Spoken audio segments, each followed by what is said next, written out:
King Charles has made history with a visit to the Auschwitz-Birkenau concentration camp for the 80th anniversary of its liberation, as he attends a memorial service there, and Prince William is leading the royal family's commemorations of the victims of the Holocaust on Holocaust Memorial Day today in London. Now, King Charles travelled over to Poland to visit the concentration camps on what was described as a deeply personal pilgrimage. The date marks the anniversary of the camp's liberation by Allied forces on the 27th of January 1945 and is observed globally as Holocaust Memorial Day. Marking the 80th anniversary of the liberation, King Charles's visit carried profound significance as he is the first British monarch to visit the Auschwitz-Birkenau camp. Meanwhile, in London, Prince William is attending a poignant ceremony where he will join survivors of the atrocities there, and a royal source has emphasised the significance of the visit for King Charles, saying, quote, "While His Majesty has found many ways over the years to engage with survivors of the Holocaust,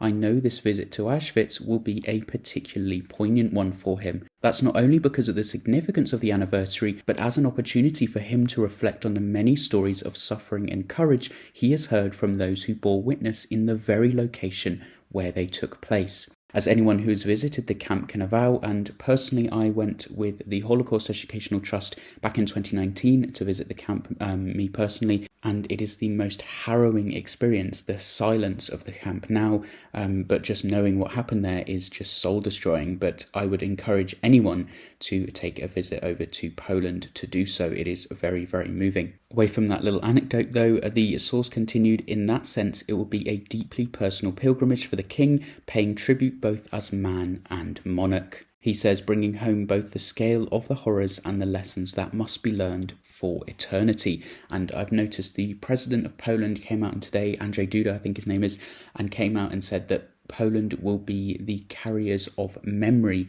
for the Holocaust survivors, and they will never let that be forgotten. Holocaust Memorial Day, of course, also honours the victims and survivors of other genocides that have occurred since, including those in Rwanda, Cambodia and Bosnia. And in Poland, King Charles began the day at the Jewish Community Centre in Krakow, where he met Holocaust survivors and heard from volunteers and members about the organisation's support for people of all ages and backgrounds as part of its mission to rebuild Jewish life in the city.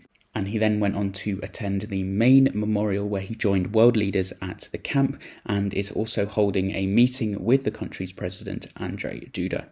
In a moving speech at the event, and I'll play a clip of this in a moment, the king said, quote, "To be in Poland on International Holocaust Remembrance Day as we commemorate 80 years since the liberation of Auschwitz is both a sombre and indeed a sacred moment."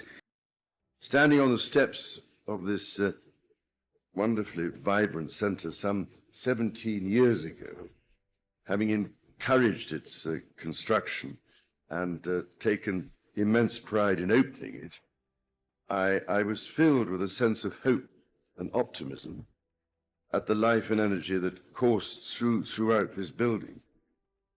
So returning today, along with World Jewish Relief, of which I am extremely proud to be patron, that sense of hope and optimism has only grown. With their support, together with other generous benefactors, this centre has blossomed from the bud of an idea into an essential hub for the community.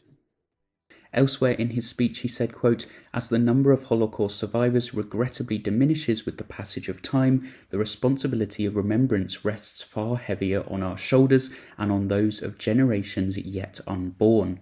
The act of remembering the evils of the past remains a vital task, and in so doing, we inform our present and shape our future."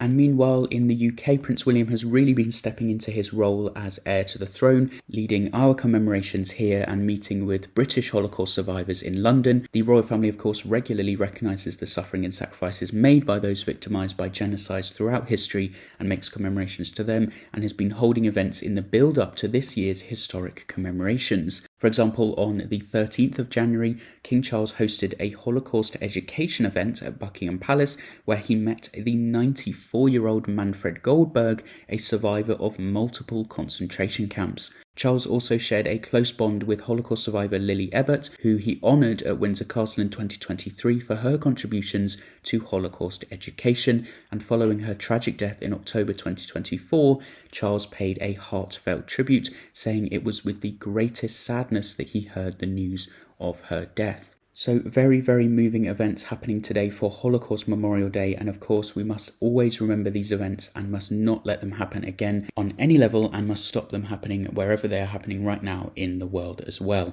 So I thought I'd bring you these events today, very moving. Let me know your thoughts in the comments down below.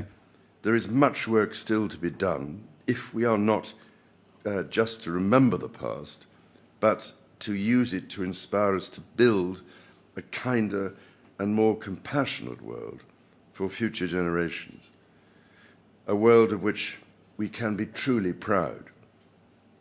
And this remains the sacred task of us all. Thank you, ladies and gentlemen.